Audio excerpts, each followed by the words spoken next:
Late breaking news, we're getting new information on Saturday night's deadly mass shooting in Southside. Thanks for joining us tonight. I'm Guy Rawlings. And I'm Sherry Falk.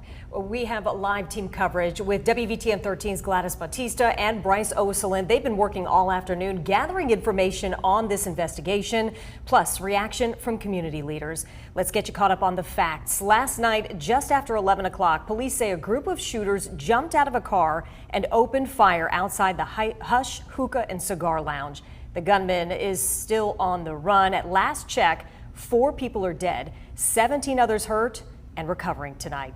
Investigators believe the shooting was a hit job and say the person targeted was killed. In all, police say the killers fired 100 rounds of ammo. Police need your help tonight. At the bottom of your screen is a QR code you can scan to give police any information that helps them arrest the gunman in this case. And we want to begin our live team coverage with WVTM 13's Gladys Bautista, live and local from the scene in 5 Points. Gladys, is the area still closed off to traffic? Well, I just saw a car behind you.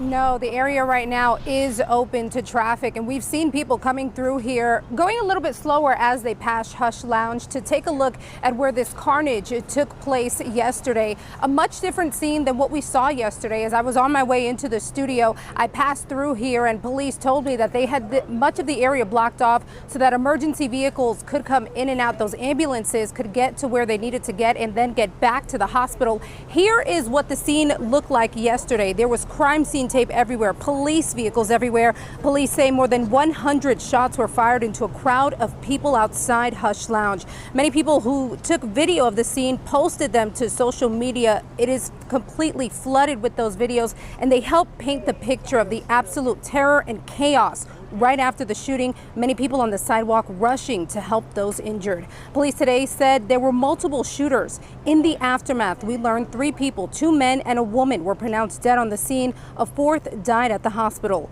One of those dead is believed to have been the target of the shooting in what investigators believe was a murder for hire. 21 people were injured in total, 4 critically. It all happened around 11 at night, a time when this area was packed. We all know 5 Points South to be an area where there's a lot of businesses, nightclubs, restaurants. We spoke to a witness moments after the shooting about the aftermath. I walked up when it was like just ended because everybody was screaming, there was people crying, police officers, they was trying to get information from different people. So they just was trying to do their job and I guess get the aid and information that they need. I mean, it was literally probably about 6 to 7 people, males and females, that was coming out on stretchers, and it was ambulance coming back to back. Yeah, so definitely a really chaotic scene, not only for those that were injured or were here when those shots were fired, but for law enforcement officials as well. I can tell you that within the last hour, we have seen people come by here and put flowers in front of Hush Lounge. You can't really see them because of this vehicle, but we'll have a picture up on social media to show you people already coming by to memorialize those victims and wishing that those are injured have a full recovery. For now, we're live in the 5 Points South neighborhood for you tonight. I'm Gladys Bautista, WVTM 13. All right, Gladys. Well, of course, time is crucial right now as police continue to hunt down any piece of information that will catch these killers. But of course, they need your help. Yeah, Birmingham police set up an evidence portal where anyone can give information and stay anonymous. Birmingham Mayor Randall Woodfin says if you know something, you must come forward. I think there are many things we can do. The first thing and the priority is to get these shooters, find these shooters and get them off our streets. That will require the assistance of community members, not just from last night, but anyone who will have any information related to the whereabouts of these shooters. I think it's critically important for us to be in the position to best solve this case, for community members to step forward.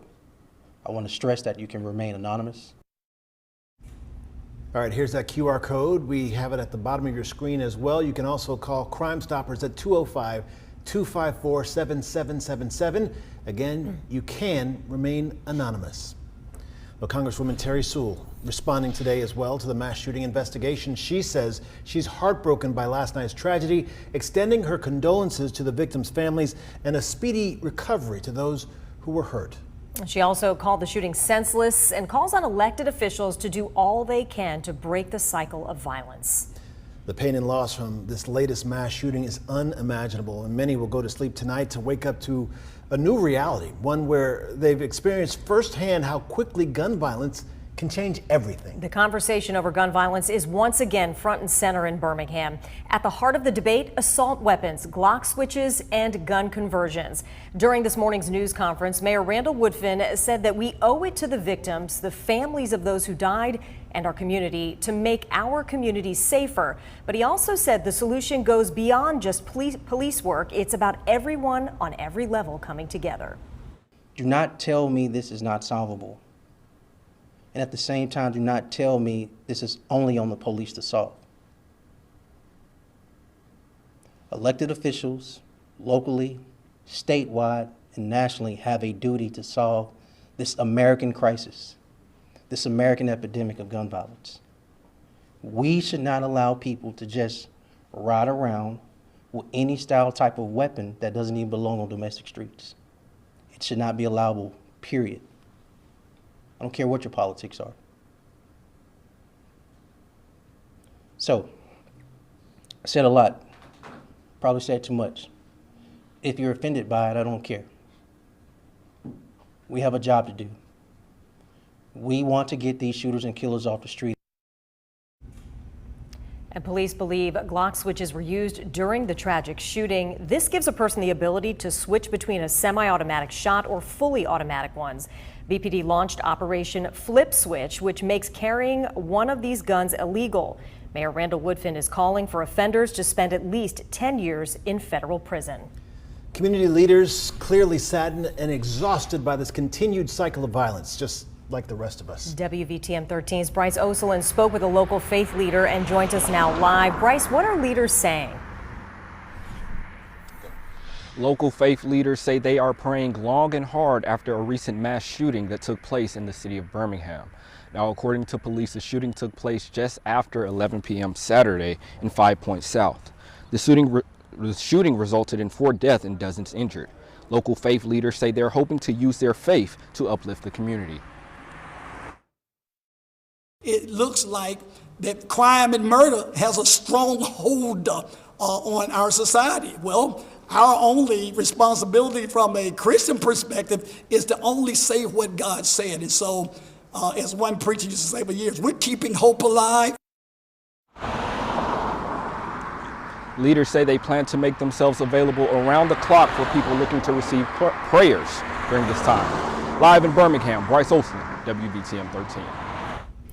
Well, our coverage of Saturday's mass shooting doesn't end here. And coming up right after this newscast, NBC Nightly News is live in Birmingham. They spoke with a witness who was nearby when the shooting happened. He tells NBC's Priya Sheether that he's angry with the Birmingham Police Department and their response time. I'm angry at and as well as some of my friends, at the response time of the Birmingham Police. The police station was literally 3 blocks away. Why weren't they just out walking around and just, there's people. Let's keep the peace, I guess. I don't know. That was my thing, is why have we let it get this far? Join us after the game. We'll continue working this story all evening and bring you the latest on WVTM 13 News right after Sunday Night Football.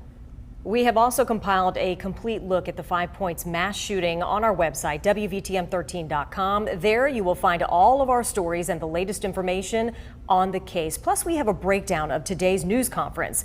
Make sure that you download the free WVTM 13 app. You can sign up for our push notifications so you can be the first to receive late breaking details on this case and other news.